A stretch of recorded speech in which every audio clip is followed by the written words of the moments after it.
অস্ট্রেলিয়ার বিপক্ষে বিশ্বকাপ ও এশিয়ান কাপ বাছাই পর্বের ম্যাচ সামনে রেখে কঠোর অনুশীলন শুরু করেছে বাংলাদেশ ফুটবল দল।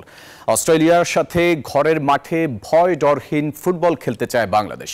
তপু সোহেলরা বলছেন, হোম ম্যাচে কন্ডিশনের সুবিধা নিতে চান তারা।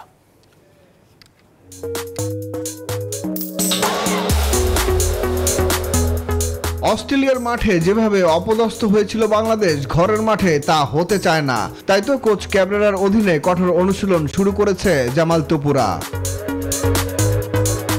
কিংস অ্যারেনার প্র্যাকটিস গ্রাউন্ডে গা গরম দিয়ে শুরু। এরপর ফুটবলের প্র্যাকটিস রপ্ত করতে ঘাম ঝরিয়েছে বাংলাদেশের ফুটবলাররা। তাদের একটাই লক্ষ্য, ঘরের মাঠে অস্ট্রেলিয়ার বিপক্ষে প্রতিরোধ গড়ে তোলা। আমাদের একটা বাড়তি একটা সাপোর্ট দিবে, কারণ আপনি অস্ট্রেলিয়ার যে ওয়েদার ছিল, সেই ওয়েদার প্রচণ্ড ঠান্ডা ছিল, প্লাস হচ্ছে বাতাস ছিল, সো ওইটাতে আমাদের একটু প্রবলেম হয়েছে। বাট আশা করি আমাদের মাঠে আমাদের এই প্রবলেমটা হবে না, কারণ আমরা একটা হোম একটা অ্যাডভান্টেজ পাবো।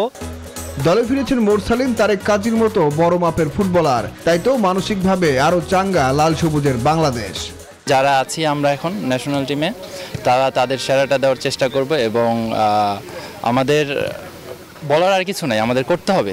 বিকজ আমরা সবসময় কথা বলি, কিন্তু আমরা মাঠে সেটা প্রমাণ করতে চাই। আমরা একটা ভালো ফাইট ম্যাচ দিতে চাই।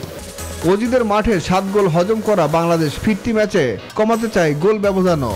আমরা চাবো আমাদের যে বেস্টটা আছে তাদের সাথে যেন আমাদের বেস্টটা দিতে পারি, যেটা আমরা অস্ট্রেলিয়ার মাঠে আমরা দিতে পারিনি। মূল টার্গেটটাই হলো যেন আমরা গোল কনসিড না করি।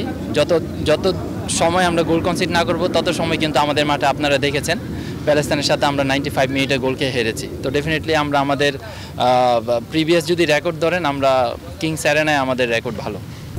6 জুন বসুন্ধরা কিংস অ্যারেনায় শক্তিশালী অস্ট্রেলিয়ার বিপক্ষে মাঠে নামবে বাংলাদেশ। সুখন সরকার, নিউজ 24, ঢাকা।